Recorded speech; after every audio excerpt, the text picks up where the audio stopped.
지난주에 오리엔테이션 했죠? 네, 전체적으로 창조 시대부터 마지막 포로 귀환 시대, 중간기 전까지 쭉 한번 스토리텔링으로 나눠 봤습니다. 여러분이 생각할 때 이 성경이라고 하는 거가 어떤 책인 것 같으셔요? 성경은요, 하나님 나라로부터 시작해서 하나님 나라로 끝나는 이야기예요. 그리고 그 끝이 아직 왔습니까? 안 왔습니까? 안 왔죠. 저희는 지금 그 끝을 향해 달려가고 있어요.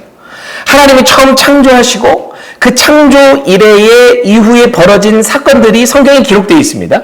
물론 성경에 기록된 것이 모든 인류의 이야기가 다 기록된 건 아니에요. 어떤 분명한 시점이 있죠. 분명한 시점이 있어요. 약 2000년의 역사를 가지고 있고 5000명의 사람이 등장하고 3000곳의 장소가 등장한다. 그러니까 참 많은 장소와 많은 인물이 등장합니다만 그들이 인류의 대표가 될 수는 없다라는 거죠. 어쨌든 그런 한 역사의 시점을 기록한 책입니다만 그 모든 이야기는 하나의 맥으로 흐르고 있다. 그게 하나님 나라라는 것이죠. 하나님이 세상을 왜 창조했는가? 오늘 이제 원역사, 창조 시대에 대한 이야기를 여러분과 나눌 텐데 하나님이 세상을 왜 창조했는가? 라는 이 질문 속에 우리는 분명히 답할 수 있다는 거죠. 하나님의 나라다. 하나님의 나라. 하나님이 당신이 통치하시는, 당신이 주권이 회복되고 살아나는 그 나라로 세상을 창조하셨다는 거예요. 그러면서 이 하나님 나라의 관점을 가지고 오늘 이 창조 시대 원역사에 대한 말씀을 여러분과 그 중심으로 살펴보려고 합니다. 숟가락무 성경 공부의 가장 중요한 기조이자 가장 중요한 핵심, 성경을 하나님의 나라로 본다. 앞에 PPT를 좀 봐주시면 감사하겠습니다. 우리 앞에 모세오경은 이라고 나오는 이 PPT. 자, 하나님의 나라라고 하는 그 목적을 가지고 하나님이 창조하셨습니다. 근데 이 창조하신 이후에 그 하나님의 창조 목적대로 쭉 갔나요? 창세기 3장을 보니까 인간의 죄가 등장을 하죠. 그런데 그 하나님의 나라가 무너졌어요. 하나님과 우리와의 관계가 깨어졌다는 뜻입니다. 그리고 나서 하나님은 이 원역사 이후에 이제 우리 다음 주에 볼 내용입니다만 하나의 인물을 선택하십니다. 그 인물이 누구죠? 아브라함이라고 하는 한 인물을 선택하세요. 아브라함이 대단하고 실력 있고 탁월한 어떤 믿음의 소유자여서? 아닙니다. 그냥 하나님의 계획하심 속에 하나님의 뜻 가운데 선택함을 받은 거예요. 아브라함은 대단한 인물이 아닙니다. 하나님께서 그를 믿음의 사람으로 만들어 가신 거지, 그를 만들어간 하나님이 대단하신 거지 그 자체가 대단한 사람은 아니라는 것이죠. 뭐 우리도 마찬가지입니다. 우리가 하나님 앞에 무엇을 더 자랑할 수 있겠느냐, 그죠? 하나님은 그 아브라함을 택하셔서 구체적인 하나님 나라의 모형을 샘플로 만드세요. 그 하나님 나라의 샘플의 모형, 한 나라로 만드시는데 실제로 한 나라를 만들어 가시죠. 그 나라가 뭡니까? 그게 이스라엘이라는 나라예요. 지금도 이스라엘은 그 신앙의 기조가 있습니다. 그들이 야훼, 하나님, 여호와, 하나님을 중심으로 그 나라의 민족성이 구성이 됐고 그것을 가지고 우리 민족이 지금까지 왔다라고 하는 의식이 있어요. 단 예수 그리스도를 인정하지 않는 거죠. 구원자로 인정하지 않습니다. 메시아가 아직 오지 않았다라고 이야기하는 것이. 그리고 말씀을 모르는 자들이 아니에요. 마치 바울 같은 인물인 거죠. 율법에 능통하지만 그 율법의 완성이신 예수 그리스도를 인정하지 않다 보니 그 안에 완전한 복음이 무엇인지를 아직 모르는 것입니다. 하나님은요, 하나님의 나라, 그 나라의 한 시작으로 아브라함을 택했어요. 아브라함이 대단한 유전자를 가져서가 아니다. 오히려 참 부족한 모습들이 보여지죠. 아브라함의 모습 속에서. 나중에 창세기 21장, 22장에 되면서 이삭을 바치는 사건을 통해 믿음의 조상이라는 신앙의 타이틀을 받게 됩니다. 그 전까지 아브라함이 얼마나 자기 생각대로 행동을 했습니까? 그죠? 지금 하나님 나라의 본격적인 스텝이 바로 이 아브라함. 한 인물을 선택하고 그 인물을 통해 발생되는 나라 이스라엘. 이제 그 전까지 오늘 우리가 살펴보는 이야기가 원역사라고도 하며 창조시대다라고도 하는 부분을 여러분과 같이 살펴보고자 합니다. 지금 이제 출애굽 시대 이야기까지를 도표로 나타낸 거예요. 왼쪽 제일 끝에 천지창조가 있죠. 거기부터 쭉 시작돼서 어느 사건까지 상단에 기록되어 있습니까? 바벨탑. 여기까지가 창세기 11장까지 이야기입니다. 1장부터 11장까지. 우리 지난 오리엔테이션 시간에 제가 4글자로 창조 시대를 정리해 볼 수 있다 했습니다. 창타홍벨이에요. 창은 뭡니까? 창조. 타는? 홍은? 홍수. 벨은? 바벨탑. 이 4가지. 지금 여러분은 창세기 1장부터 11장까지 정리하신 거예요. 이제 오늘 이 창조 시대부터 바벨탑 사건까지 쭉 한번 그 역사 속에 또 성경 속의 중요한 의미를 되새겨가면서 여러분과 정리해 보고자 합니다. 이제 그 도표가 이제 저 상단에 나와 있고요. 이제 하나님의 마음 하면서 이과 족장사에 대한 이야기가 있습니다. 제일 첫 번째 족장으로 등장하는 인물이 누구? 그게 아브라함이에요. 창세기 12장부터 이야기가 시작이 됩니다. 이 족장 시대도 4글자로 정리해 볼 수 있습니다. 따라해 보실까요? 아이야요. 아이야요. 네. 아는 뭘까요? 이는? 야는? 요는? 네. 여러분 지금 창타, 홍벨, 아이야요, 창세기 다 정리하신 거예요. 이게 끝이에요. 이게 가장 중요한 뼈대입니다. 네. 자, 오늘 창타, 홍벨에 대한 이야기 본격적으로 같이 나눠보고자 합니다. 이제 원역사라고도 하는데요. 여러분 교재를 보면 천지창조부터 바벨탑 사건까지 카테고리로 나뉘어져 있죠. 네. 나뉘어져 있습니다. 이 카테고리별로 한번 같이 쭉 오늘의 말씀을 같이 나눠보려고 합니다. 자, 먼저 첫 번째 천지창조 한번 들어가 보도록 할게요. 창세기 1장과 2장에 나와 있는 이 천지창조의 이야기예요. 하나님이 세상을 창조하셨습니다. 여러분 믿으시나요? 네. 혹시 이 창조 순서를 외우시는 분도 계십니까? 첫째 날 뭐, 둘째 날 뭐, 그래서 여섯째 날까지 어떻게 창조하셨는지 외우시는 분. 외우시는 분에게 혹시 제가 스타벅스 쿠폰 한번 쏘겠습니다. 네, 알겠습니다. 쉽게 정리하는 방법을 하나 알려드릴게요. 앞에 3가지 알면 뒤에 3가지는 자동으로 오는 거예요. 자, 손가락 한번, 왼쪽 손가락을 이렇게 3을 한번 가리켜 볼까요? 3개. 자, 첫 번째 하나님이 뭘 만드셨죠? 빛과 어둠을 만드셨어요. 그죠? 사실 만들었다기보다 나누신 거예요. 빛과 어둠을 나누셨어요. 두 번째 뭐 만드셨습니까? 하늘. 이제 궁창이라고도 하죠. 뭐 윗물과 아랫물 사이의 공간, 뭐 이렇게도 얘기를 합니다. 네, 하늘을 만드셨어요. 셋째 날에 뭐 만드셨습니까? 땅, 바다, 식물들을 만들었어요. 자, 이 3가지면 나머지 넷째, 다섯째, 여섯째는 충분히 연결을 해서 우리가 알 수 있어요. 넷째 날. 해달별을 만드셨어요. 다섯째 날은 새 물고기. 여섯째 날은 동물과 사람. 자, 이 3가지를 이제 이렇게 마주하십시오. 아까 왼쪽 엄지는 몇째 날이었죠? 첫째 날이었죠. 오른쪽 엄지는 몇째 날이었습니까? 넷째 날. 첫째 날과 넷째 날이 연결이 되는 거예요. 첫째 날의 빛과 어둠에 해당되는 안의 내용물이 뭡니까? 넷째 날 해달별인 거죠. 두 번째 날에는 뭐 만드셨습니까? 하늘. 그리고 묻과 물을 나누셨어요.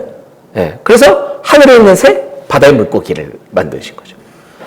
셋째 날에 뭐 만드셨습니까? 땅, 바다, 식물을 만드셨어요. 그렇죠? 여섯째 날 뭐 만드셨습니까? 동물과 사람을 만드셨죠. 그래서 이렇게 연결되시는 거 보면 돼요. 빛과 어둠을 나누시고 궁창을 만드시고 그 다음에 땅을 만드셨다. 그리고 넷째 날부터 여섯째 날은 그 내용에 들어가는 내용물들을 만드셨다. 사실 이 순서에 대해서 막 집착하면서 외울 필요는 없습니다. 한 가지 질문 드려볼까요? 혹시 하나님의 창조가 여섯째 날까지 만들었다 이렇게 나와 있습니다. 첫째 날의 시간은 얼마나 됐었을까요? 그 몇 시간이었냐? 하루를 창조하시는 이 여섯째 날까지 시간이 몇 시간이었나는 중요할까요? 안 중요할까요? 이 시간은 안 중요합니다. 만약에 그게 중요했으면 성경에 구체적으로 기록이 됐을 거예요. 그 말은 이 성경에서 말하고자 하는 핵심 키워드가 있다는 거예요.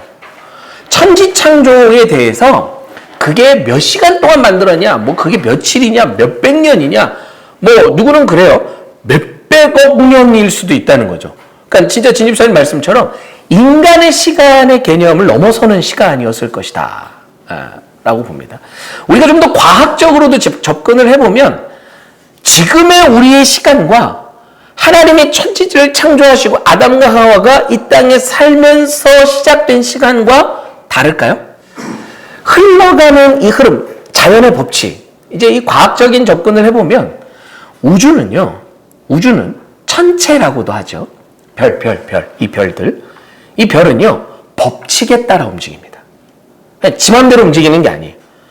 우리도 그 속의 한 일부잖아요. 그쵸? 우리가 속해 있는 곳을 우리는 뭐라 그러죠? 우주에서? 지구. 그리고 그 지구가 지금 어디 주변에 이렇게 있습니까? 우린 어디를 돌고 있죠? 태양을 중심으로 돌고 있습니다. 그래서 그걸 태양계라고 얘기하죠. 그죠? 우린 지구만 있는 게 아니에요. 지구가 끝이 아니죠.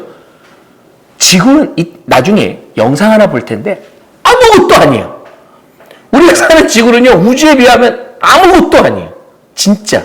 너무 작아도 보이지도 않아요. 우주 전체 공간에 따지면 보이지도 않아요. 태양이 지구의 100배가 넘는다고 합니다. 그죠? 목성도 지구의 수십 배예요. 우리 지구보다 큰 별들이 수두룩 빽빽하게 있습니다. 네. 아무것도 아니에요. 우리는 태양을 중심으로 돌아요. 근데 이 태양을 중심으로 도는 이 지구의 모습이 하나님이 처음 창조했을 때랑 다를까? 라는 질문인 거죠. 저는 같을 거라고 봅니다. 왜냐하면 그 법칙은 그대로 유효하기 때문에. 물론 개인적인 생각이야. 네. 그리고 이건 그렇게 중요한 것이 아니다. 근데 우리가 한번 생각해 볼 수 있다라는 거죠. 하나님의 창조 때의 그 환경과 모습은 다를 수 있지만 흘러가는 법칙과 하나님이 운행해 가시는 그 기준은 같을 것이다. 그 속에서 어떻게 시간의 개념이 통용이 되고 나타났는지는 우리가 다 알 수 없죠. 그리고 오늘 시간 그것까지 알려면 머리가 터집니다. 네. 어쨌든 창조에서 중요한 포인트 말씀드릴게요. 첫째 날부터 여섯째 날까지 만드셨다. 날로서 이 창조가 설명된 데는 몇 가지 이유가 있어요. 첫 번째는 이게 유대인들의 사고방식이었어요. 유대인들의. 이 성경은 누가 기록했습니까? 모세오경을 모세가 기록했다고 우리가 추론을 하죠. 유대인들이 썼어요. 그러니까 아무래도 그들의 사고방식과 문화의 배경을 가지고 성경을 썼겠죠. 네. 유대인들의 날을 계산하는 방법은 일주일을 계산을 합니다. 우리는 지금 그 계산법을 따라가고 있죠, 세계적으로. 네. 일주일로 계산을 해요. 네. 그러니까 그 개념을 가지고 하나님의 창조를 이해하는 거예요. 네. 근데 중요한 포인트는 뭐냐? 이게 여섯째 날이냐, 뭐 열째 날이냐, 뭐 한 달 동안 만드셨냐? 그게 중요한 게 아니라 계획을 가지고 만드셨다는 거예요. 그냥 하나님이 아무렇게나 만드신 게 아니라는 거예요. 그리고 이 계획을 가지고 만드셨다라고 하는 게 중요한 이유가 뭐냐? 이 계획 속에 우리를 만드신 순서를 보니까 우리가 몇 번째입니까? 여섯 번째죠. 제일 끝이죠. 이게 갖는 의미가 있다는 거예요. 저는 이 하나님의 천지 창조를 묵상할 때마다 하나님의 사랑이 느껴져요. 여러분 혹시 느껴지십니까? 만약에 우리가 새 집으로 들어가요. 근데 인테리어도 아무것도 안 돼 있고 집에 아무런 가구도 청소도 안 돼 있어. 덩그러니 그 집에 혼자 들어가요. 얼마나 할 것도 많고 쓸쓸하고 외롭겠습니까? 마치 하나님의 창조는 우리를 위해 모든 걸 다 세팅하신 거예요. 준비하신 거예요. 그리고 마지막에 우리를 그곳으로 초대하신 거예요. 그곳이 어디냐? 하나님의 나라예요. 그렇죠? 우리는 하나님 나라에 초대받은 사람들이라는 거죠. 하나님이 우리를 그렇게 만드셨어요. 그럼 생각해 보십시오. 만약에 하나님이 우리를 제일 처음에 만드셨다. 제일 첫날에 뭐 만드셨다고 나오죠? 빛과 어둠을 나누셨다. 그것도 하기 전에 우리를 만드셨다고 생각해 보십시오. 그럼 우리가 어디에 있다라는 의미가 있을까요? 우리가 뭐 어디 딛고 있는 것도 아니고 떠 있는 것도 아닌 깜깜한 것도 아니고 빛나는 것도 아닌 그 애매한 무엇인가에 존재한다고도 볼 수 없으면서 존재하는 그런 어떤 애매한 위치 속에 있었을 거라는 재미도 없어요. 볼 것도 없고. 그죠?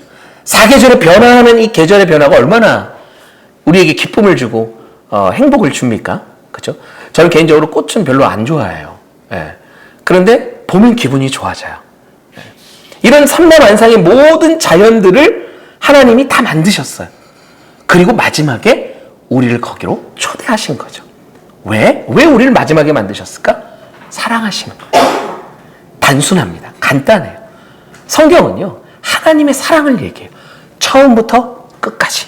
아직 우리에게도 닥치지 않는 계시록의 이야기도 결국 새하늘과 새 땅에 대한 이야기죠.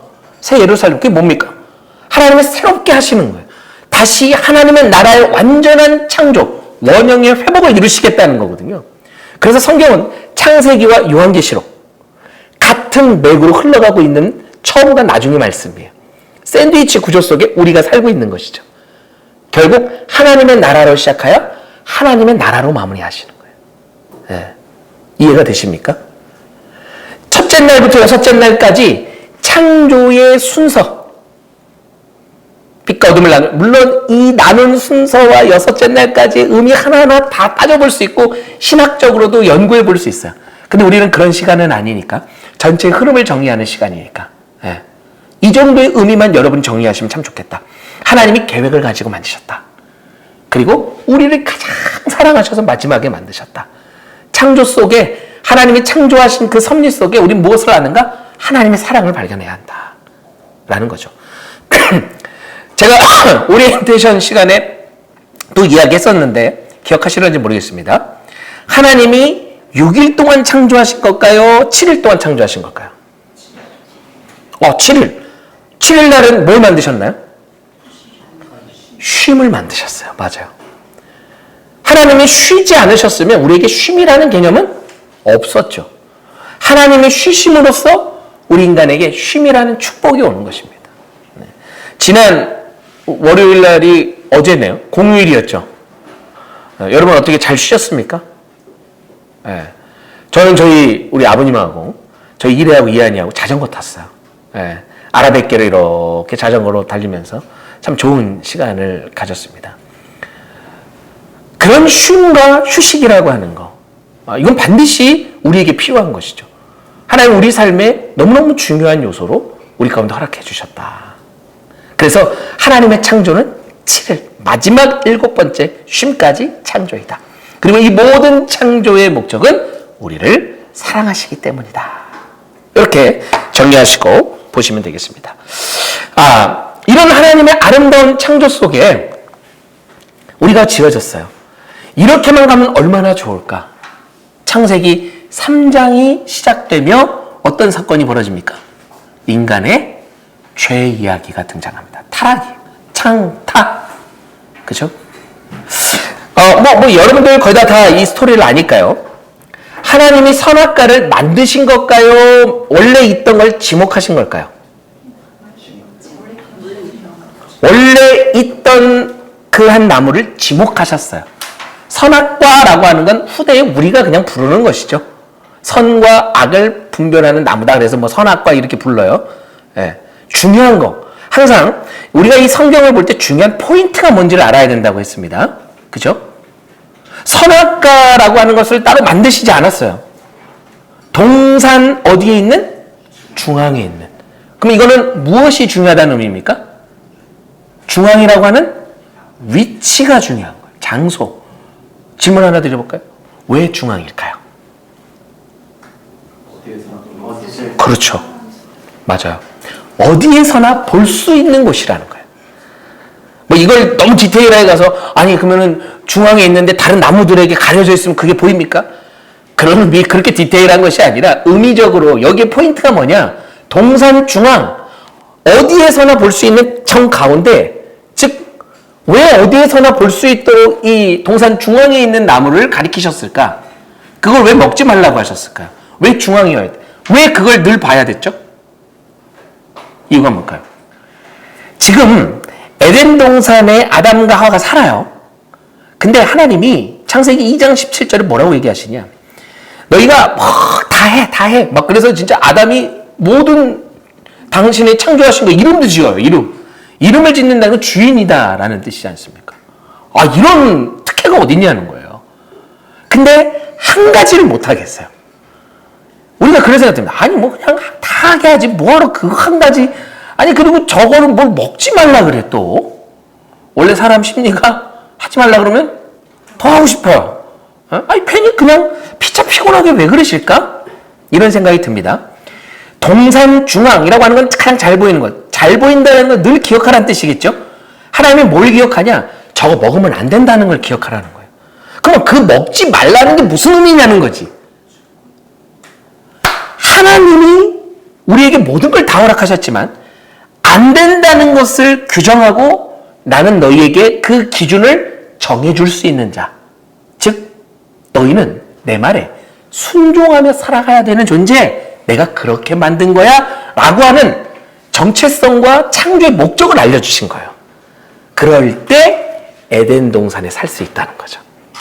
그럴 때 하나님의 나라의 백성으로 살 수 있다 라고 하는 하나님 창조의 목적을 얘기해 주시는 게 선악과 이야기예요. 네. 이해되시나요? 그러니까 왜 계속 그 중앙에 있는 걸 우리가 봐야 하는가? 아담과 하와 봐야 이 약속을 늘 기억하라는 거예요. 이게 그대로 우리 삶에 적용이 되는 것이죠. 우리가 말씀을 주일날마다 듣죠. 또 새벽기도 나오시는 분들은 또 말씀 들어요. 여러분들 각자 또 유튜브로도 이것저것 설교 들으시잖아요. 그렇게 하는 이유가 뭐냐는 거예요. 또 오늘 이 저녁에 성경 공부까지 하고 계세요. 우리가 이렇게 말씀을 알려고 하는 이유 똑같은 이유예요. 하나님이 처음 창조하셔서 아담과 하와에게 말씀하셨을 때와 2026년을 사는 우리들의 지금의 구조와 모습이 똑같아요. 환경만 다르지. 하나님의 메시지는 바뀐 적이 없습니다. 뭡니까? 하나님의 나라. 그 나라에 속한 백성이 되기 위해선 누구의 말씀을 순종해야 한다? 하나님의 말씀을 순종해야 한다는 가장 단순하면서 확실하면서 분명한 기준이죠. 네. 아담과 하와가 그렇게 하나님 말씀에 순종했어야 됐는데 지금 순종했나요? 못했나요? 못했어요. 아담과 하와 중에 뱀이 유혹했죠. 누구한테 먼저 옵니까? 하와에게 먼저 옵니다. 왜요? 왜일까요? 이제 이걸 좀 더 신학적으로 해석을 해보는 거죠. 직접 듣질 않았어요. 아담이 먼저 이 약속을 듣습니다. 전에 들었어요. 그걸 어떻게 근거로 삼냐면 창세기 3장에 보니까 뱀이 하와에게 와서 야, 저거 먹으면 어떻게 된다고 하디? 라고 묻잖아요. 그때 하와가 뭐라 그럽니까? 이걸 먹으면 죽을까 하노라 라고 이야기해요. 죽을까? 라고 하는 이 말에 주는 의미가 뭡니까? 글쎄, 죽을지도 모르고 아닐지도 모르지? 난 잘 모르겠네. 또 이걸 조금 더 한 걸음 더 깊이 들어가 그의 심리 상태를 좀 더 살펴보면 지금 뱀이 그에게 어떻게 유혹합니까? 이걸 먹으면 누구처럼 된다? 하나님처럼 된다. 하나님이 선악과를 딴 지정하신 이유가 바로 이것이에요. 인간이 모든 걸 합니다. 항상, 그러니까 우리는 완전한 존재가 아니잖아요. 하나님이 우리를 당신과 똑같은 하나님으로 만든 게 아니잖아요. 반드시 실수할 수 있는 존재 아니겠습니까? 그걸 아신 거죠. 우리의 연약함이 보완되고 그 연약함이 잘 다듬어지는 방법이 뭐냐? 약속을 기억하는 거였어요. 넘지 말아야 할 선을 넘지 않는 것. 네. 근데 지금 뱀은 항상 우리에게 뭘 얘기하냐? 이 선을 넘게끔 하죠. 야, 너도 하나님 될 수 있어. 봐봐, 네가 이 모든 만물들, 모든 동식물들 네가 다 이름 지었잖아. 그럼 네 거지. 아담과 하와에게 주인의식을 심어주는 거죠. 마치 그들이 잘나서 된 것처럼. 여러분, 우리 신앙에서 가장 주의해야 될 게 바로 이것입니다. 네.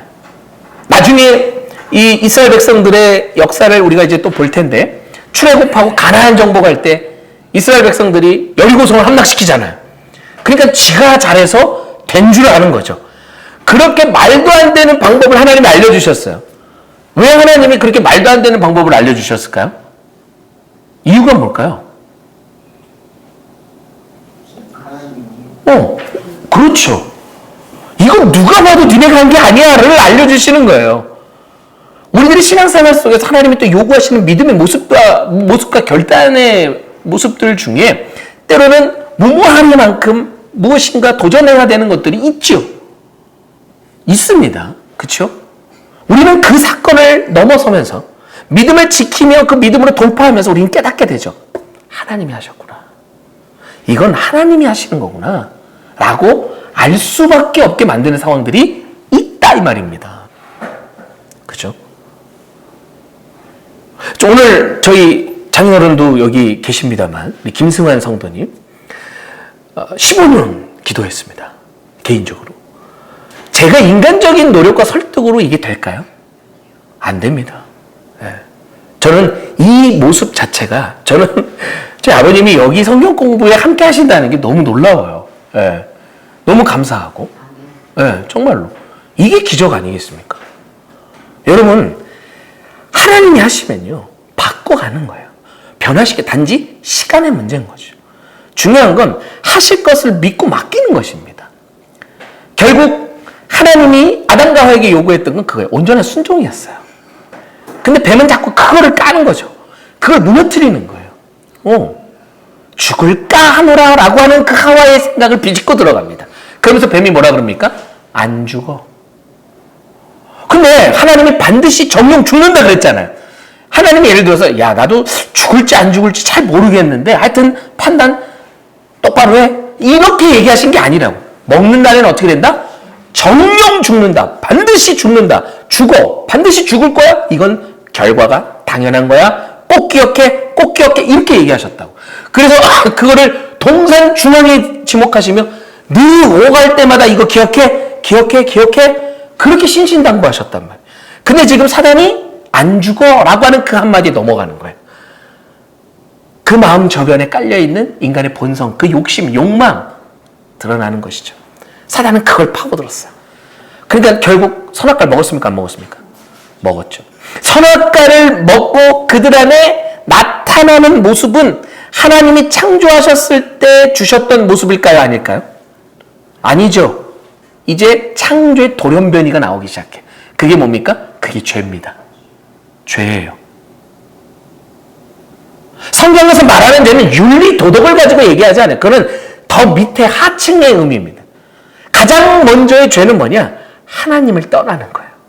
그러면서 윤리, 도덕적으로도 타락하기 시작합니다. 이건 나중에 이스라엘의 나라가 등장을 하고 그 나라 속에서 왕정시대와 분열왕국 시대를 이야기하면 좀 더 깊이 있게 다루도록 할 텐데 결국 죄로부터 모든 우리 지금 이 땅에 살아가는 사회의 모든 악이 시작이 됐어요. 하나님을 떠나면서 윤리, 도덕, 양심으로도 벗어나기 시작하죠. 내가 앞서고 나만 잘 되면 돼, 나만 아니면 돼, 이기심. 네. 모든 것이 여기서 왔다는 거죠. 네. 그렇게 하나님과 인간은요 멀어지기 시작합니다. 우리 말씀 좀 한 군데 찾아봤으면 좋겠는데 창세기 3장 15절의 말씀을 한번 찾아보실까요? 이게 원복음이라고도 합니다. 최초에 등장한 복음이다. 지금 이 이야기는 누구에게 하는 얘기일까요? 뱀에게. 누가? 하나님이 뱀한테 하는 얘기예요. 자, 뱀한테 이 얘기를 하기 전에 앞선 순서들이 있었죠. 먼저 누구에게 하나님이 찾아가 얘기하십니까? 아담에게.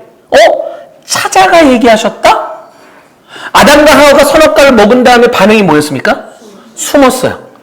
근데 여러분 오늘날에 우리가 생각하면 잘못을 하거나 뭔가 캥기는 게 있으면 숨어버리고 자꾸 그걸 은폐하려고 그러죠. 네. 아기들 이렇게 보면은 심리상 그렇습니다. 김슬기 집사 막내딸 온유 이렇게 보면은 뭔가 행동이 이상해. 가만 보면 자기가 뭘 잘못했어. 하지 말라는 걸 뭘 한 거야. 그러니까 이렇게 삐쩍삐쩍대고 괜히 와서 멋쩍은 웃음 한번 짓고 안 걸리려고 하는 거죠. 숨기려고 합니다. 본성이에요. 아담과 하와가 처음 죄를 짓고 그들은 숨어버렸어요. 근데 하나님과 아담과 하와의 관계 속에 숨는 게 가능합니까? 그 전에 어떤 관계였죠? 하나님을 보면 숨는 관계였습니까? 어떤 관계였습니까? 함께 같이 거닐었다. 동산을 거닐었다고 얘기해요. 그건 뭐냐? 하나님과 함께하는 존재를 만드셨다는 거예요. 근데 숨었다? 한 번도 그들에게 있어 본 적이 없는 모습인 거죠. 숨었어요. 하나님을 피했다고. 누군가가 내가 정말 사랑하는 사람이 있는데 그 사람이 나를 밀치면, 여러분 시련의 아픔 겪어보셨습니까? 우리가 내가 정말 좋아하고 사랑하는 사람이 나를 밀친다라고 한다면 나는 싫어라고 하는 순간에는 진짜 모든 세상이 무너지는 것 같아요. 저는 아담과 하와가 숨었다 라고 하는 이 장면이요, 하나님께 너무 가슴 아픈 상황이었을 것 같아요. 아니 얼마 전만 해도 아담아 하와야 먼저 달려와서 하나님께 안기고 하나님과 함께 거닐었던 자들이 불러도 대답이 없는 거예요. 어디 갔지? 물론 아시겠죠? 어디 갔을까? 아담아 하와야 불러도 대답이 없어. 안 나와. 분명히 들렸음에도 불구하고 그들이 안 나와. 이런 모습을 본 하나님의 마음이 얼마나 무너졌겠습니까? 결국 하나님이 찾으셨어요. 그리고 누구에게 먼저 가요? 아담에게 갑니다. 그리고 물어요. 너 왜 그랬냐? 이 하나님의 물음 속에 하나님이 기대했던 게 있을까요, 없을까요? 어떤 걸 기대하셨을까요?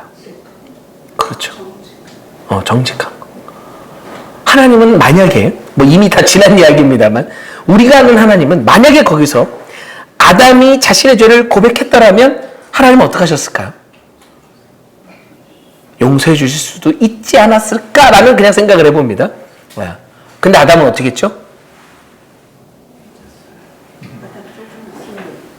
이걸요, 인류 최초의 가정의 붕괴로 봅니다. 하나였던 그들 공동체가 갈라지기 시작해요. 근데 갈라질 때 어떻게 갈라지냐? 탓을 하기 시작합니다. 아담이 뭐라고 충격적으로 얘기하냐면, 당신이 짝져준 저 여자가 나에게 그걸 먹게 했습니다. 이건요, 하와 탓을 하는 정도를 넘어서 지금 누구에게 탓하는 겁니까? 하나님한테 얘기해요. 당신이 저런 인간을 나에게 짝져줘가지고 내 인생이 이렇게 망쳐진 거예요. 왜 그런 여자를 나에게 보내주셨습니까? 여러분, 아담이 처음에 창조되고 나서 막 그렇게 자연 만물 속에 하나님이 주신 사명, 이름을 지으며 살잖아요.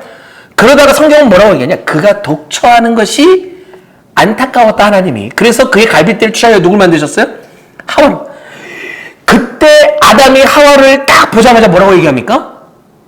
너는 내 뼈 중에 뼈, 살 중에 살. 즉 뭐야? 너는 나야. 샥시. 사랑해. 정말 그 안에서 얼마나 아름다운 사랑이 꼽혔습니까? 그렇죠? 얼마나, 그러니까 아담이 하와를 부를 때 서로 어떻게 불렀냐? 너는 나야 라고 부른 거예요. 너는 너고 나는 나가 아니라 너는 나야. 나는 곧 너야 라고 불렀단 말이에요. 근데 이 하나님이 찾아와서 왜 그랬냐 라고 아담에게 물을 때는 당신이 짝져준 저 여자가 하며 하와의 이름을 짓습니다. 이건 뭡니까? 이제 저 여자는 내가 아닙니다. 쟨 죄예요. 갈라서기 시작하는 거예요. 죄의 특징이죠. 탓을 하고 정죄를 하고 분열을 일으켜요. 하나님이 하와라고 하니 아담이 그 이야기를 듣고 하와에게 갑니다. 그래서 하와에게 묻죠. 너 왜 그랬냐? 그러니까 하와는 뭐라 그럽니까? 저 뱀이. 근데 하나님이 뱀한테 가서 오늘 지금 방금 읽은 15절의 말씀을 얘기하신 거예요. 근데 뱀한테 가서 너 왜 그랬냐라고 묻습니까? 안 묻습니까? 안 물었다는 건 무슨 뜻이에요? 이미 알고 있었다는 뜻입니다. 이 모든 출처가 누구로부터 시작됐다? 뱀으로부터 시작됐다는 걸 알고 있었다는 뜻이에요. 그래서 뱀한테는 지금 15절의 말씀을 말씀하십니다. 지금 결국 15절의 말씀의 내용이 뭡니까? 뱀이 망한다는 거죠. 머리가 밟힌대요. 누구한테? 여자의 후손에게. 여자의 후손이 누굽니까? 그 예수님이에요. 즉 하나님은요, 인간이 죄를 지었던 순간에 바로 구원의 길을 예비하셨다는 거예요. 그리고 나서 이어지는 장면을 보면 이제 아담과 하와는 에덴 동산에 쫓겨납니까? 안 쫓겨납니까? 쫓겨나요. 근데 그냥 쫓겨나는 게 아니라 그들에게 하나님이 무엇인가를 지어 입히셔요.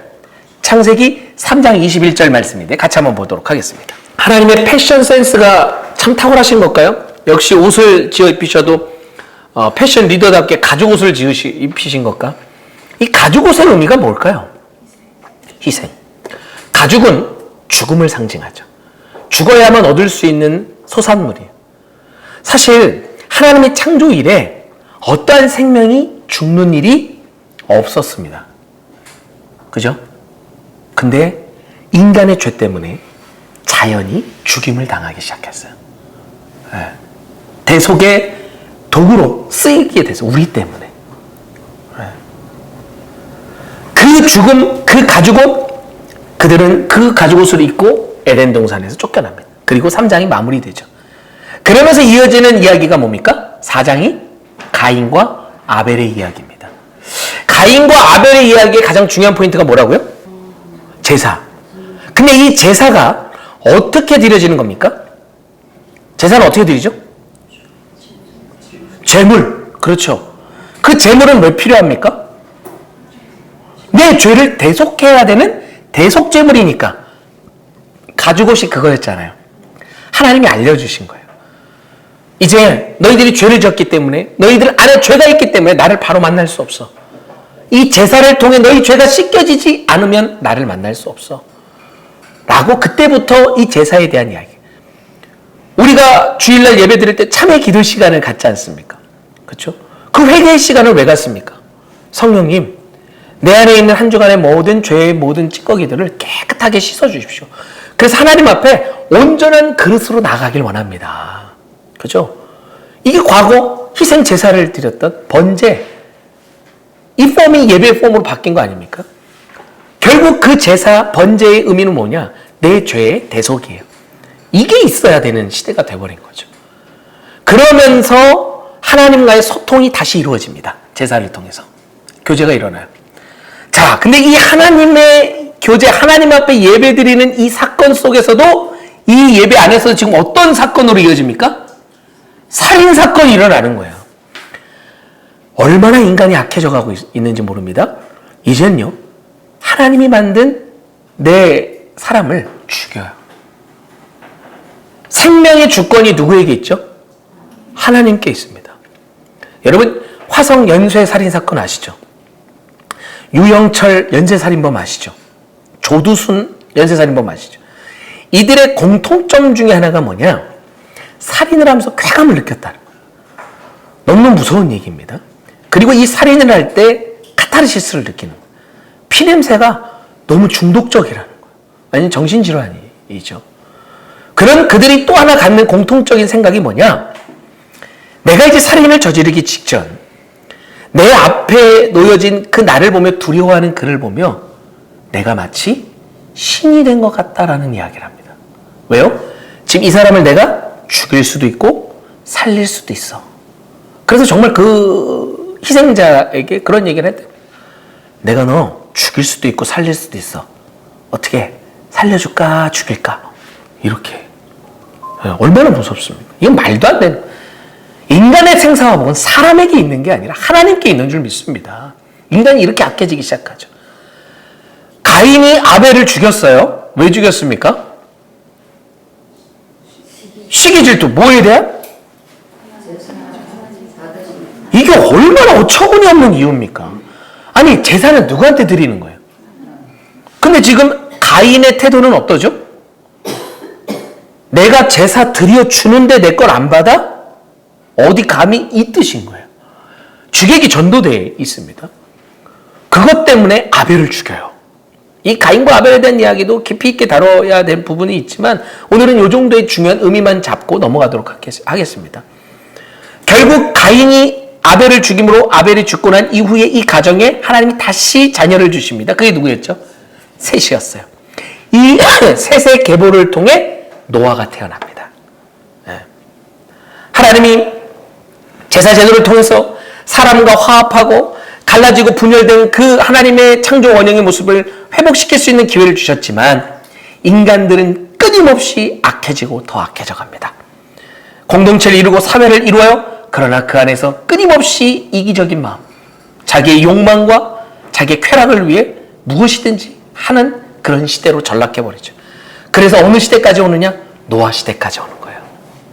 노아 시대가 얼마나 악했습니까? 그렇죠? 하나님이 그 악함을 보시고 어떤 마음을 가지십니까? 심판해야겠다. 뭘로? 물로 심판해야겠다라고 하는 마음을 가지셨어요. 그리고 나서 하나님이 노아를 선택하십니다. 그때 성경은 뭐라고 표현하냐? 노아가 당대 의인이었다라고 얘기해요. 질문 하나 드려볼까요? 진짜 노아가 흠결 없는 의인이었을까요? 어떻게 생각이 드십니까? 이미 이 홍수, 대홍수 이후에 비가 멈추고 아라랏산에 머물렀을 때 제사를 지내고 그 주변에서 걷어들인 포도를 통해 포도주를 만들죠. 그걸 한껏 마시고 완전히 해서는 안 될 행동들을 보여줍니다. 그냥 노아는 노아, 사람이에요. 근데 왜 의인이라고 얘기하냐? 이 시대에 제사장이 있었을까요? 노아 시대에? 하나님의 전달자라는 어떤 기능을 하는 인물들이 있었을까요? 없었어요. 그 말은 무슨 뜻이죠? 모두가 하나님의 메시지를 들을 수 있었다는, 알 수 있었다는. 어떤 방법으로든 그들이 다 알게끔 하셨다는 거죠. 특별히 매개체가 없어요. 구약의 시대처럼 선지자나 제사장이 없습니다. 근데 그들이 알았다는 거예요. 네. 근데 노아는 하나님의 음성에 귀를 기울였던 자예요. 근데 나머지 사람들은 알았지만, 부르심의 그 뜻이 뭔지를 알았지만 반응하지 않았다는 거죠. 여러분, 우리가 하나님의 말씀을 많이 보죠. 듣죠. 요즘 TV를 켜도 엄청나게 많은 설교가 쏟아집니다. 유튜브를 검색해도 기라성 같은 목사님 설교가 막 쏟아지는 말씀의 홍수 시대를 우리는 살아가고 있어요. 근데 중요한 건 뭡니까? 그 말씀이 정말 내 삶의 실제가 되지 않으면 그저 형식적인 울리는 소리인 거죠. 네. 그리고 그 말씀에 대한 반응이 없으면요, 아무리 좋은 말씀도 의미가 없습니다. 하나님의 말씀이 선포가 돼요. 하나님의 사람을 찾으세요. 그때 하나님, 제가 여기 있습니다. 제가 여기 있습니다. 라고 손들 수 있는 자. 하나님은 그 자를 그 시대에 사용하신다라는 것이. 오늘 이 성경 공부를 함께 하시는 여러분들은 바로 그 손을 번쩍 든 자들인 줄 믿습니다. 말씀을 알고자 하는 것이죠. 하나님의 마음이 무엇인지 알고자 하는 그 열정과 마음이 있는 것이죠. 네.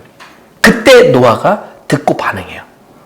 근데 하나님이 어떤 임무를 주십니까? 노아에게? 배를 만들라, 방주를 만들라라고 해요. 방주의 규격 사이즈가 앞에 보이시는 이 사이즈로 우리가 일반적으로 알고 있죠. 길이가 몇 미터 정도 됩니까? 135m. 폭이 22.5m. 높이는 13.5, 약 한 10층에서 11층 아파트 높이 정도 됩니다. 총 그 배 안은 3층 구조로 되어 있었다. 학자들은 이 정도 크기의 선박이라면 몇 톤 이상? 43,000톤급. 그러면 대형 선이 큰 배가 이루어집니다. 이 방주의 특징이 있었어요. 뭐냐면 방주에 조타 장치가 있었을까요? 방향키, 돛대 뭐 이런 게 있었을까요? 없었습니다. 즉 방주는 어떻게 만들었냐? 직사각형의 큰 박스의 형태였다 보시면 돼요. 그리고 뭐 항해를 하기 위해 배의 어떤 나선형 구조로 뭔가를 다듬 그런 거 없어요. 가장 크고 많이 실을 수 있는 구조의 직사각형 박스였다. 거긴 방향키도 없습니다. 없는 이유가 뭘까요? 내가 운전해 가는 게 아니라는 거예요. 내가 항해하는 게 아니라는 거예요. 하나님의 인도하심 아래 우리는 간다라고 하는 뜻입니다. 네. 그렇게 하나님이 방주를 얼마나 지으라고 했습니까? 정확한 연수는 나오지 않아요. 몇 년을 졌는지는 나오지 않습니다. 그 또한 하나의 추정인 거죠. 근데 어쨌든 중요한 건 뭡니까? 배를 짓는 시간이 있었다는 거예요. 그럼 이 배를 짓는 시간 동안 사람들이 봤을까요? 안 봤을까요? 봤겠죠. 물어봤을까요? 안 봤을까요? 지금 노아는 또 어디서 만들고 있어요? 산꼭대기에서 이 배를 만들고 있는 거예요. 노아 알던 사람, 뭐 이웃 사촌 있지 않겠습니까? 김씨, 이씨, 최씨 다 있지 않겠어요? 물어봤겠죠.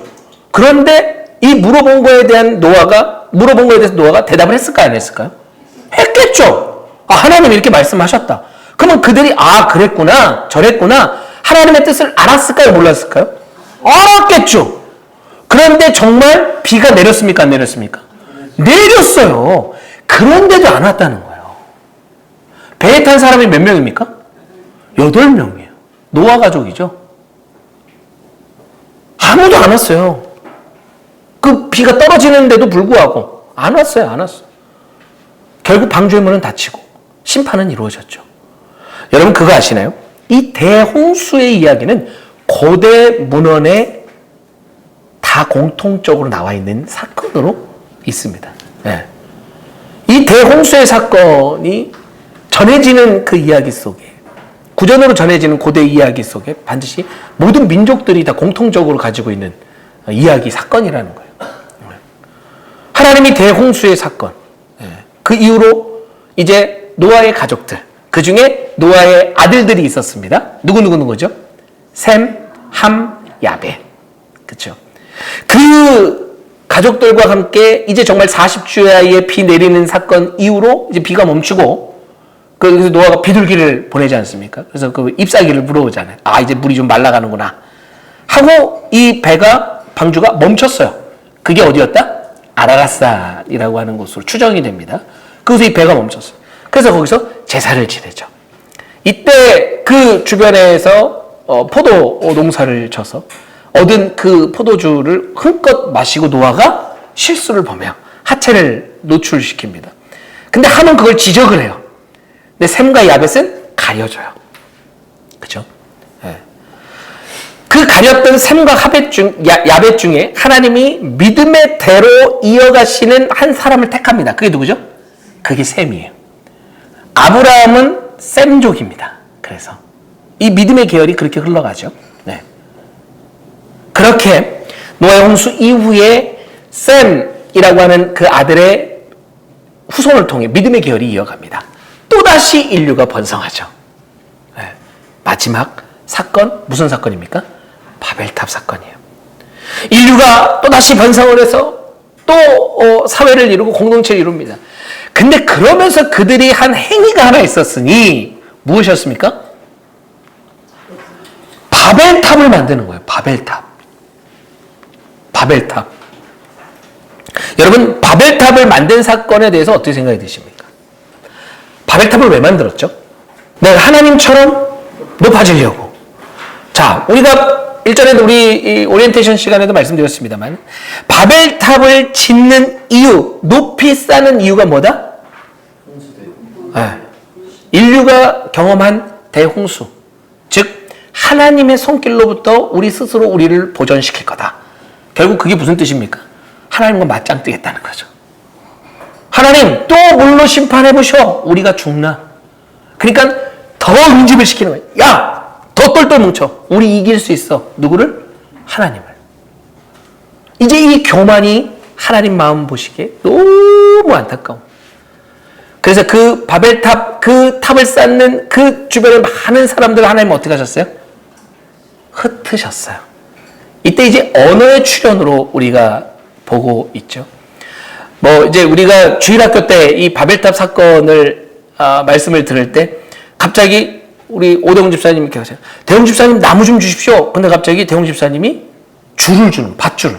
아니, 나무를 달라니까. 아, 여기 있잖아, 밧줄. 이런 역할들의 이야기들이 있었죠. 갑자기 이렇게 막 오늘 혼잡게 됐다. 이렇게 봅니다. 여러 가지 추론이 있겠습니다만은 어떻게 또 사회과학적으로 보냐면 분열이 일어났다라고 봐요. 그들 공동체 안에 분열이 일어났어요. 네. 결국 그 분열이 흩어짐으로 이어지게 됐고, 그 흩어져서 그들이 각자 사는 지역 내에서 문화권을 형성하며 언어가 이제 각자의 삶을 사니까 모여서 뭉쳐서 살질 않고 각자 살아가니까 그 환경과 상황에 맞게 언어가 발생이 되기 시작했다. 이렇게 추론을 합니다. 네. 인류는 다시 하나님으로부터 흩어짐을 경험하게 돼요. 네. 그러면서 각자의 그 지역 속에서 언어가 발생이 되고 민족이 발생된다. 지금 이렇게 보면 세계 국가는 230여 개가 있습니다만 전 세계 언어는 몇 개다? 6,887개 정도가 된다는 거예요. 엄청나게 언어가 많죠. 가장 많은 인구를 가진 중국에는 몇 개의 소수민족? 55개의 소수민족이 있고요. 이들은 각기 조금씩 다른 자기 부족만의 언어를 가지고 있다고 하죠. 그래서 같은 중국 사람들끼리도 말이 안 통해요. 몰라요. 외국 사람인 거예요, 사실은. 또 하나 또 인구 많기로 우리가 둘째 가라면 서러운 곳이 어디? 인도입니다, 인도. 그 인도는요, 소수민족들이 사용하는 언어까지 모두 합치면 언어만 100개가 된대, 100개.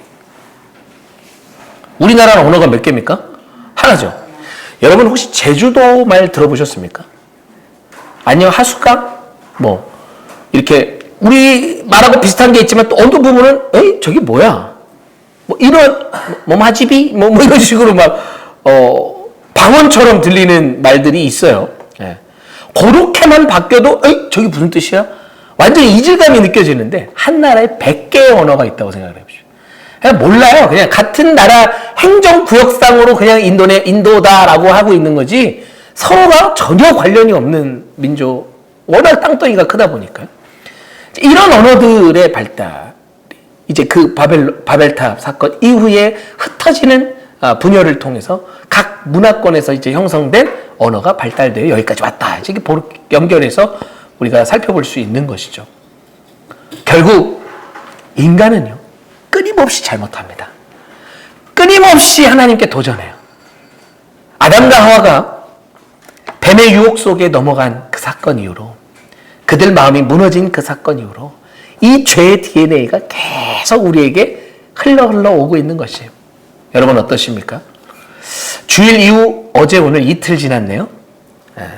주일날 우리는 성령에 대한 이야기를 나눴어요. 다 성령의 충만함을 받았더라. 그렇죠? 오순절 성령이 임한 사건에 대한 이야기를 나눴습니다. 성령은 어디로부터 임합니까? 하늘로부터 임하는 것이. 어떻게 왔죠? 호련히 오셨어요. 즉 우리의 뜻과 어떤 노력으로 만들어내는 게 아니라는 것이 하나님의 주권, 하나님이 처음 세상을 창조하실 때부터 지금 우리가 사는 이 시대까지 성경이 처음 이야기하던 가치와 지금 우리가 보는 성경의 가치가 똑같다는 것입니다. 우리 앞으로의 후대도 같은 가치와 진리 속에 살아가겠죠. 기준으로 살아가겠죠. 하나님의 말씀은요, 창조 이래로 바뀐 적이 없어요. 하나님의 나라, 그 나라 안에 당신의 그 말씀에 순종하여 살아가는 이들이 영원한 영생과 천국을 누릴 수 있다. 하나님 나라의 주인공이다라는 기조 속에 이 모든 인류의 역사가 흘러가고 있음을 우리는 보게 된다는 것입니다. 여기까지 이 원역사, 연대 추정 불가한 바벨탑 이야기까지가 완료가 되었습니다. 창, 타, 홍, 벨. 하나님의 창조와 타락, 그리고 홍수, 바벨탑까지. 무한히 하나님은 그들을 회복시키려고 하시고, 그들은 또 하나님을 여전히 밀치려고 하는 이 줄다리기 속에 인류의 역사가 흘러온 것이고, 성경의 이야기가 전개되고 있다는 것입니다. 이제 다음 주 아브라함이라고 하는 인물이 선택되면서 본격적인 이스라엘의 역사가 시작이 됩니다. 이 시작의 이야기를 함께 같이 다음 주에 나눠보도록 하겠습니다. 영상 하나를 준비했거든요. 이거 한번 보도록 하겠습니다.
우리가 살아간다라고 하는 이 세상이요, 우리가 아는 거는 정말 아무것도 아닙니다.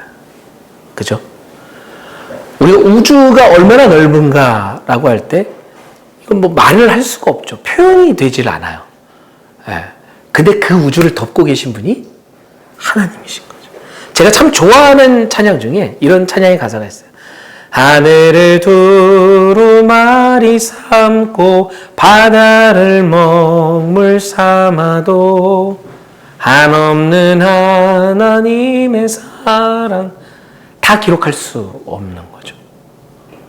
여러분, 그 하나님이 아까 지금 방금 살펴봤던 우리의 이 마음 안에, 우리의 삶 안에 찾아오신 거예요. 이게 실화라는 거죠. 우리가 그 사랑을 받고 있다. 여러분, 기독교는요, 종교가 아닙니다. 진리. 이 세상이 시작된 이유이고 원인이고 또 결과입니다. 우리가 하나님을 믿는다는 건 종교 생활을 하는 게 아닙니다.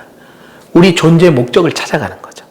종교는 심신수양, 나를 단련하고 나를 건강하게 만들기 위한 인간적인 노력, 그 이상 그 이하도 아닌 거죠. 그러면 나쁘다라고 뭐 좋다라고 그냥 내 심신의 건강, 그러나 구원과는 전혀 상관없는, 우리는 반드시 죽습니다. 동의하십니까? 죽어요.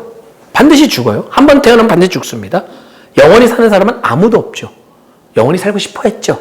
진시 황제가 자기랑 수많은 백성들 다 싹 다 모아서 그냥 합장을 시켜버리잖아요. 불로초를 찾아 헤매요. 근데 죽어요. 결국 죽습니다. 가장 똑똑한 아인슈타인도 죽었어요. 반드시 죽어요. 인간은 죽습니다. 근데 그게 끝이 아니라는 거예요. 이제 우리가 성경의 66권을 하나하나 말씀을 살펴볼 때 이게 무엇인지, 하나님의 나라가 무엇인지를 더 깊이 있게 깨닫게 될 것입니다. 그리고 여러분 안에 하나님의 말씀이 그냥 뜬구름 잡는 얘기가 아니라, 아, 이거구나. 이런 흐름 속에 이렇게 하나님이 실제 역사에 개입하셔서 인간을 구원의 길로 인도하신 거였구나. 예수님까지 오게 됐구나. 예수님을 지나 오늘 우리에게까지 오게 됐구나. 라고 하는 이 사실과 진리를 발견하게 될 줄로 믿습니다. 감사합니다. 우리 구호 외치고 마무리하도록 하겠습니다. 통으로 읽는 성경, 통하는 하나님 나라. 마치겠습니다.